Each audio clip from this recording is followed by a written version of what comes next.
Môžeme ísť na to. Pred vyšetrovateľom som nemal trému ako pred vami. Som rád, že ešte nezhoreli tie deti vo vlaku. Ja som zvedavý na ten môj kryštalický úsmev, s tým jedným zúbkom. Tak to bolo akože celkom zaujímavé, lebo keď na teba niekto merí kalachom, tak je to, pri zákazke, tak je to brutál.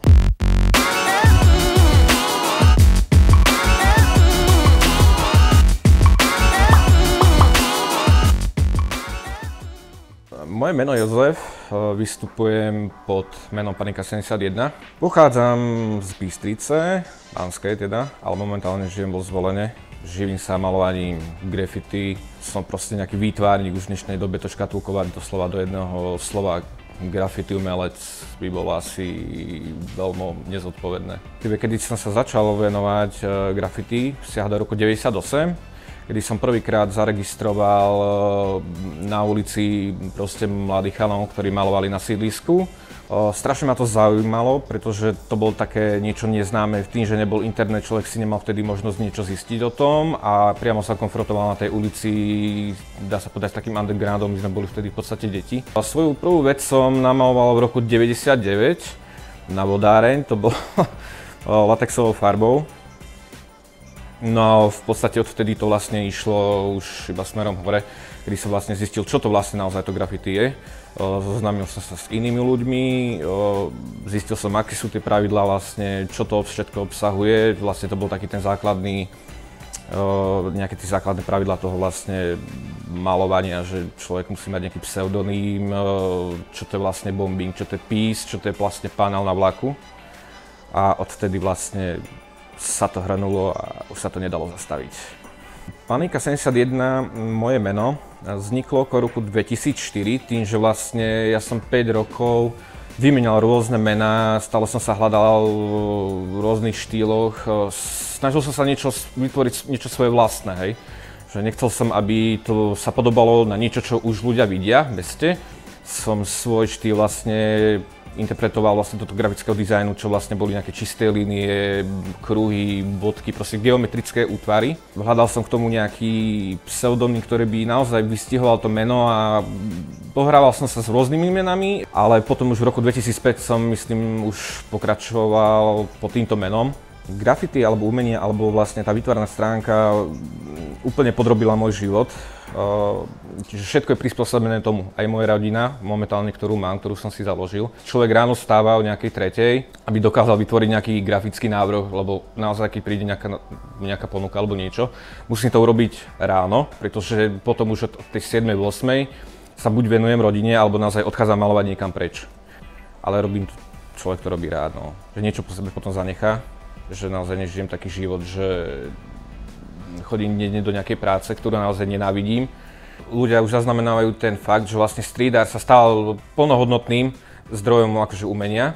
Pomaličky ten boom už nastáva aj na Slovensku, čo znamená, že vlastne oslovuje aj tých ľudí z tých mestských častí alebo z tých miest, ako ja neviem, Vúcka alebo nejaký primátor, hej, vás osloví s tým, že chce niečo namalovať. V podstate nastáva taká vec, že aj keď dávajú tie výtvarné diela si robiť, napríklad mesta alebo nejaké štátne inštitúcie, nie sú také dostatočné kvality, ako by mali byť. Dajú to niekedy amatérom naozaj spraviť, čo je naozaj veľmi zlé.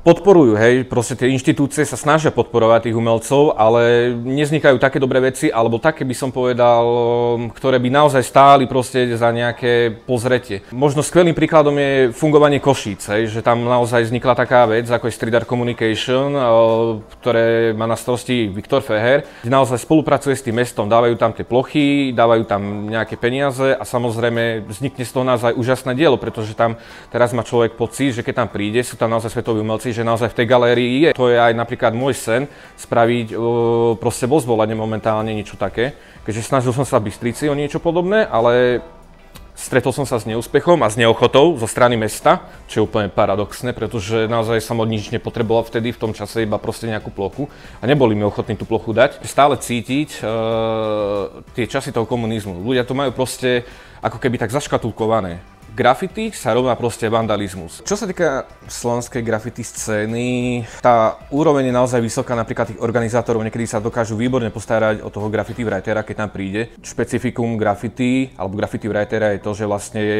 dosť ego tripersky, alebo ako by som to nazval. Tu graffiti, že aby som bol dobrý, tak musím proste fakt urobiť toho veľa. Že dnešní mladí ľudia nepýtajú sa na nejaké veci, ktoré by mohli pomôcť, ale správajú sa arogantne, dokonca ešte zvyknú kradnúť nejaké spreje, barvy, sú nespokojní, dostanú samozrejme všetko, čo proste my sme za našich čias vôbec nemali, že človek prišiel na akciu a som bol rád, že vôbec málo, že mám nejaké miesto na malovanie a nie to ešte, že mi dá niekto nejakých 15 sprejov, aby som si mohol proste zamalovať. K tomu dostane obed, nejaké prespanie niekde na hoteli a dnešní títo chalani to proste majú, lebo tí organizátori sa vlastne snažia na niektorých tých akciách naozaj akože podporiť tú kultúru, ale vôbec si to nevážia. Myslím si, že dnešná doba nepomohla graffiti, ten internet hlavne, kazí to proste tú morálku tých ľudí. Naozaj v dobách, keď sme my začínali, nebol internet a tú inšpiráciu sme čerpali z časopisov, že ja som si to graffiti musel nájsť v meste, som vyhľadával vždycky nejaké tie plochy, kde boli proste grafity, aby som spoznal tých ľudí, aspoň na tej scéne, keď už nie osobne, pretože ten kontakt tam nebol. My sme nemali proste internet, že som si odklikol a teraz idem pozrieť nejakú proste website toho mesta alebo toho writera. Niečo sa musí dodržiavať. Sme tu my starší, predsa nebudem prechádzať nepís, keď naozaj mám za sebou dvojročnú kariéru writera. Tie písy proste, ktoré malujem, nie sú také dobré, sú naozaj nízkej úrovni a ja keď tam prídem, ja robím 3-dňovú robotu, dám do toho, dajme tomu 150 farieb, ty vole, na tej stene. Ten efekt je úplne brutálny a teraz príde o týždeň nejaký človek a proste mi to prejde s tým, že proste len aby ho bolo vidno, tak mi naschvál spraví zle a to není dobré proste. A pritom ten človek chápe tomu, že nemal by to robiť, ale on to urobí proste naschvál. My sme akože tagovali, hej, opili sme sa, ale mal som rešpekt voči nejakým veciam. Cítil som tú hodnotu, vieš, že neurobím to predsa na úplne novú fasádu, že idem proste zabiť tam niečo. Bombing je úžasná vec, je to doslova graffiti punk a na tom to vzniklo, na malovaní vagónov, vieš. Graffiti je proste punk. Čo miluje na svojej práci najviac a na malovaní? No, mohol by som povedať, že je to voľnosť, ale nie je to tak. Proste človek je naozaj zaviazaný tým ľuďom, že musím dodržiavať, aj keď sa mi to nedarí, bohužiaľ, tie termíny. Musím stíhať, vždy chodím neskoro, proste presúvať sa z jedného mesta do druhého, stihnúť tú malbu, urobiť vizuál, je to veľmi ťažké. Na druhej strane musím povedať, že graffiti mi v podstate zachránilo život, pretože nikdy som neostal na ulici. Ja som v podstate žil kedy na ulici, mňa rodičia vyhodili z domu niekoľko razy. Ale vždy, keď som sa vrátil, tak to bolo proste úplne na nož, že veľakrát sme sa chceli pobiť, že toto a nenávidel graffiti a hovoril, že to bude zlé a kokot, ako sa ty môžeš uživiť pre Boha, to je úplná, nikto ti za to nedá ani korunu a budeš na ulici. A pre mňa ostala tá pamätná odpoveď, ja budem najšťastnejší otec vtedy a padne mi kameň zo srdca, keď ty budeš vo väzení. No tak tých chvíľov, kedy som si myslel, že skončím, bolo niekoľko. Hlavne zo strany rodiny, že bolo tam ako, samozrejme ja som ich chápal, že tá podpora, problémy s políciou a tak ďalej, trestného oznámenia a predvolania na súd to chodilo samozrejme domov, takže oni neboli z toho nejako nadšení. No ale ja som si hovoril, že patrí to k tomu samozrejme. Ja tu graffiti proste má aj zlé, aj dobré stránky a človek si musí naozaj prejsť tým zlým a ja som si prešiel toho naozaj dosť. Ja som bol také šťastný, neviem, či to je šťastie, ale vždycky prišiel nejaký človek, alebo ja neviem, vždycky sa mi prihodila nejaká situácia, ktorá bola úplne úžasná, že prišla mi napríklad skvelá zákazka, hej, že odrazu som dostal nejaké peniaze, mohol som ísť tam a toto. A najväčšia vec, ktorá sa mi možno asi stala v živote, že som proste našiel skvelú ženu a mám s ňou 2 deti, čo ma úplne akože vystrelilo hore, lebo ma strašne podporuje v tomto, čo robím. Nikdy som si nemyslel, že bude toľko práce a že ma bude oslovať toľko ľudí. Takže asi ten moment, keby som mohol povedať, že rozdeliť tú ilegálnu činnosť, ktorú som robil od tej legálnej, bol ten, že vlastne ja som dostal vlastne lepší pocit od tých ľudí. Že zničenie a ten adrenalín je naozaj výborný, hej? Že proste človek naozaj vie, kvôli čo maluje tie ilegálne veci.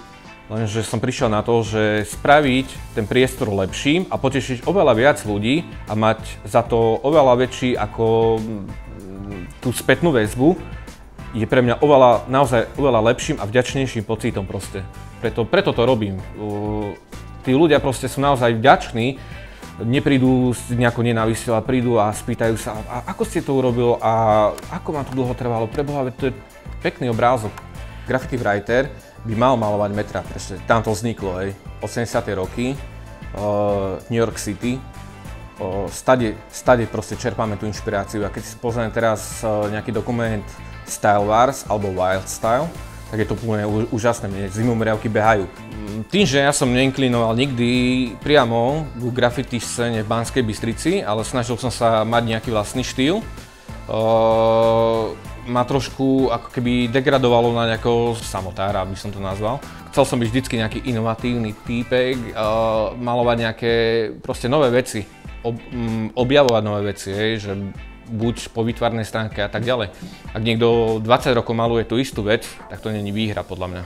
To je proste blamáž. Práce ľudí, ktorých som robil, boli naozaj niekedy veľmi zaujímavé. Čo poznajú ľudia je naozaj malovanie pre MiG-29, to bola vlastne pre letku ministerstva obrany, kde sa vlastne tí letci zložili na to, aby sa tam mohli zmalovať, pretože to nebola štátna zákazka, ale tí samostatní letci, alebo ten kolektív tej letky, Tiger NATO, prišli za mnou, že chcú pomalovať MiG-29 a ja som akože ostal takto, so špongiou v ruke, že Takže bola to topka.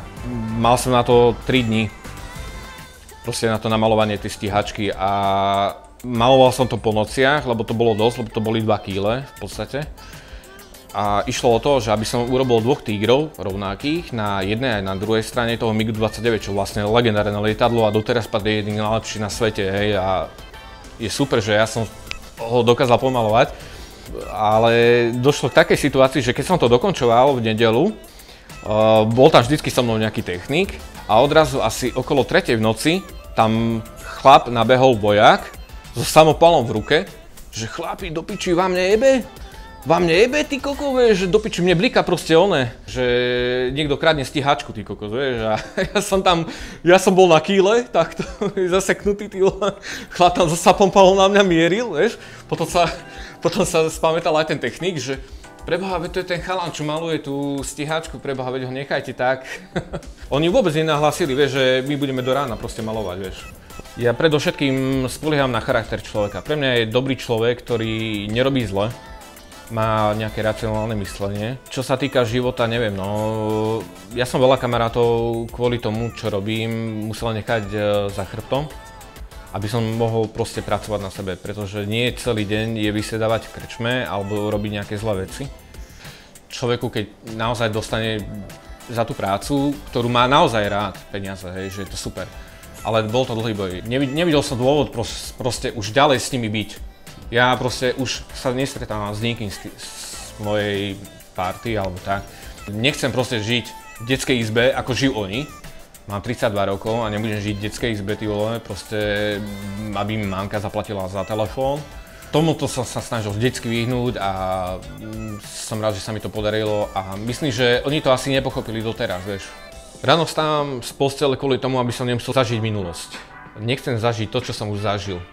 Mňa to strašne motivuje dopredu, vieš. Ja som niekedy nemal proste ani 2 eurá na to, aby som si kúpil rožky, vieš. Ale stále som proste niečo robil, maloval, vieš, ľuďom sa páčila moja tvorba. Uživím svoje dieťa, svoju rodinu a to ma baví proste. Robiť proste zo seba lepšieho človeka tým, že proste viem, že lepších ľudí vychovávam, vieš, ako som ja. Proste to je úplne skvelé. Nechcem, aby to zažili moje deti a presne to chcem urobiť, aby sa mali dobre. Čo by som urobil spätne 10 rokov inak? Nič. Absolútne nič. To zlé, všetko, čo som zažil, proste, to proste ma posilnilo dopredu. Ako nehovorím, že teraz žijem nejaký dokonalý život, proste úplne, že samozrejme, že tých chýb je strašne veľa, ale to boli také chyby, ktoré som urobil ako mladý človek. Nemal mi kto poradiť, nemal mi kto podať nejakú pomocnú ruku, dalo by sa povedať. A išiel som si sám proste, hej, že nesmenil by som na tom ani nič, ani sekundu.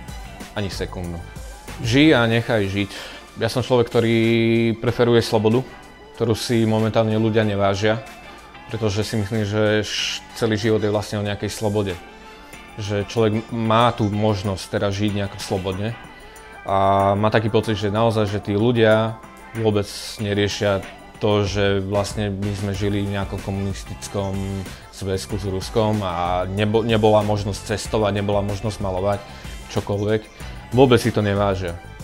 Doslova to zneužívajú. Ja si myslím, že žij a nechaj žiť je pre mňa to najlepšie motto, ktoré je. Bodaj by ľudia boli trošku lepší k sebe.